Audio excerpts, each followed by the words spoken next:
Hello, I'm the Nostalgia Critic. I remember it so you don't have to. And I'm still continuing the month of Nostalgia Week! So, seeing how this is the month where everything is supposed to be scary, let's take a look at scary performances.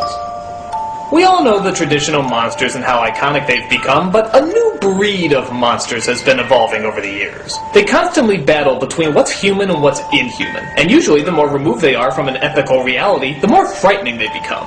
Now keep in mind, I know a good performance isn't just a good performance. A lot of things go into it, like the writing, directing, music, lighting, all that good stuff. But still, these are the characters and performances where just thinking about them can send shivers down our spines. And we're here to honor the top 11 of them here today. Why top 11?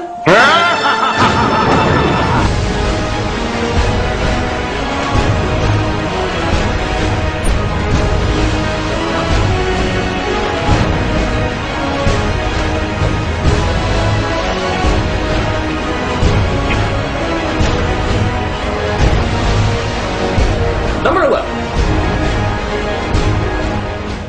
Bill Sikes from Oliver.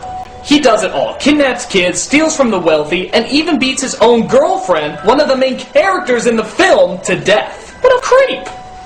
She won't beat on nobody no more. And every time you look at him, you know he's ready to strike again. You hand it over, you avaricious old skeleton. Even with that thick Cockney accent, he's still scary. Have you ever heard the sound a chicken makes when they're ringing off its thing? They squawks, fighting. They squawks. Not a very pretty sound. He can even make the act of calling his dog seem intimidating. You ain't afraid of me, are you, Bullseye? Bullseye, you come here. Come here, Bullseye! You can just tell actor Oliver Reed was throwing everything into it. And because of that, we get one creepy thug. Bill Sikes is definitely one baddie who will do anything to get his way. I'm glad. Number 10.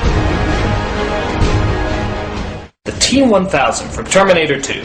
I know a lot of people found Arnold to be pretty scary in the first Terminator, but let's be honest, it's still Arnold. He looks like a giant robot, talks like a giant robot, so it's pretty easy to guess that he's a giant robot, as well as easy to spot in the crowd. With Robert Patrick, though, he looks like any other person, and can even act like an everyday guy, blending into the crowd with nobody suspecting him. I think he said he was going to the Galleria, right? The Galleria? But when he needs to kill, nothing can stop him. He can turn into knives, he can turn into other people, he can imitate their voices, and plus, he's a cop! As if to say, even the police are after you, kid. You don't have a prayer. Call to John. On top of that, he's chasing a child in this one, which seems much more vulnerable than chasing a grown woman. Granted, he's a strong kid, but he's still a kid. And this is as basic a boogeyman as you can come up with. You can't reason with him, you can't hurt him, and all he wants to do is kill you. If that's not scary, I don't know what is. Say, that's a nice break. Number 9. Annie Wilkes from Misery. She helps save the life of her favorite author in the world, and then goes crazy when she finds out he's killing off her favorite character. I don't want her dead! I want her! And you murdered her! She straps him to a bed, breaks both of his legs, and forces him to write a sequel to the book, where Misery is brought back. I love you. If that wasn't freaky enough, she constantly swings back and forth between sensitive and kind. You've got a lot of recovering to do.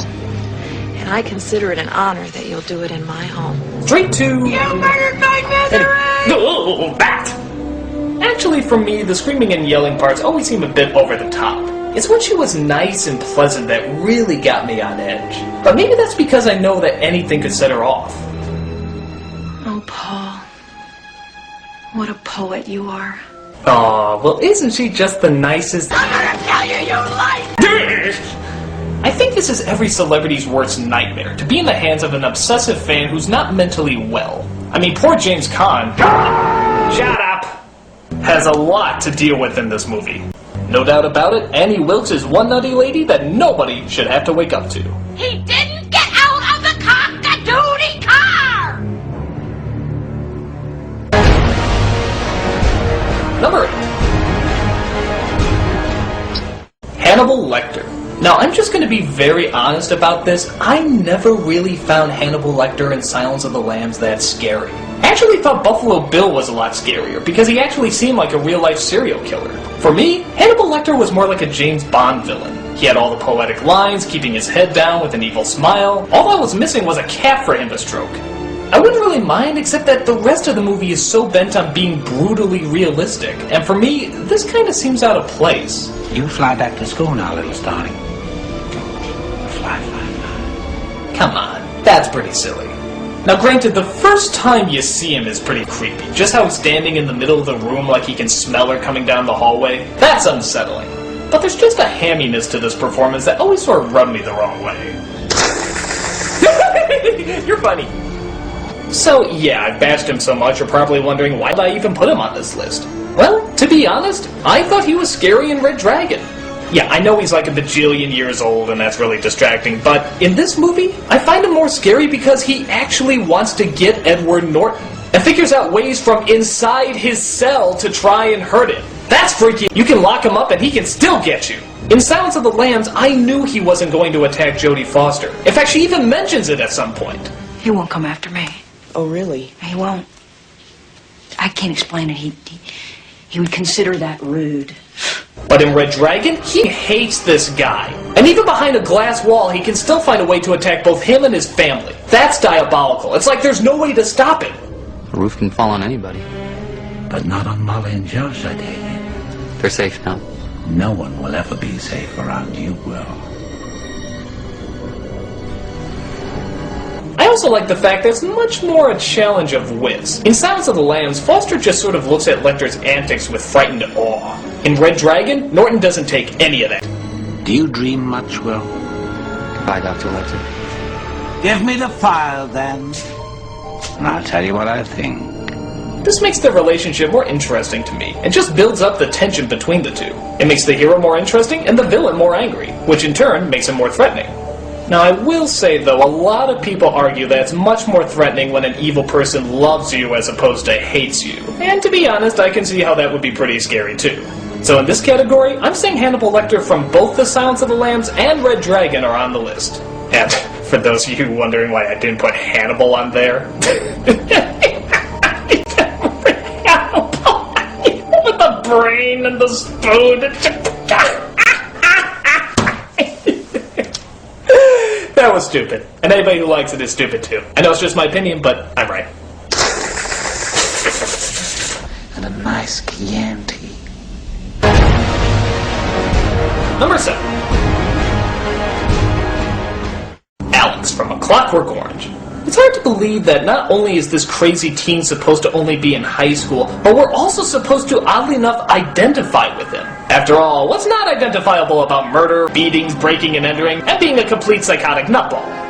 What does that great big all-see gape of a grin portend? The kid is a sadist, plain and simple. He's not in it for the money or any kind of physical reward, for the most part. He's in it because he simply loves to do wrong, and sees almost an artistic life to it all. Oh, bliss. Bliss and heaven. Oh, it was gorgeousness and gorgeosity made flesh. He's a savage beast, but he listens to Beethoven. He feeds on the innocent, but is still intelligent and well-spoken. We've seen smart villains before, but what really separates him from other villains is two things. One is his age. The idea that a person this young would be doing so many terrible things is pretty disturbing. The second is just how much he enjoys it. The smile on his face is just pure delight. He is in heaven. There is no remorse in what he is doing. For him, causing people pain is like reaching nirvana. Nirvana on a roller coaster. He simply loves every minute of it, to a point where he actually hums Singing in the Rain while an older woman. This scene is so traumatizing that there's still people out there who can't listen to that musical. I'm singing in the rain, just singing in the rain. One of the most controversial characters in both film and literature, Alex is one of the scariest schoolchildren you'll ever come across. I taught you much, my little droogies. Number 6. Norman Bates from Psycho. Yet another character who just sort of keeps you guessing and guessing. You can't figure out if he's a good guy, a bad guy, an innocent pawn, or an evil plotter. All you know is that he's horribly obsessed with his mother. And the less you know about that, the better. Would you go out with friends? Well, a boy's best friend is his mother. Every time you see him, you get nervous. You can't tell if he's just a poor soul or a time bomb waiting to go off. We all go a little mad sometimes. His twitching and sudden mood swings keeps the character a complete mystery until the very end. And without actually giving away the twist ending, let's just say every movie nowadays that does have a twist ending owes everything to this film. I understand. I don't hate her. I hate what she's become. If you haven't seen the movie yet, check it out and see how influential both the film and his performance was. And speaking of influences, where do you think Alex got his smile from? But she's harmless. She's as harmless as one of those stuffed birds. Oh, and if you're thinking about seeing the shot-by-shot remake, I have only one thing to say to you. Vince Vaughn as Norman Bates.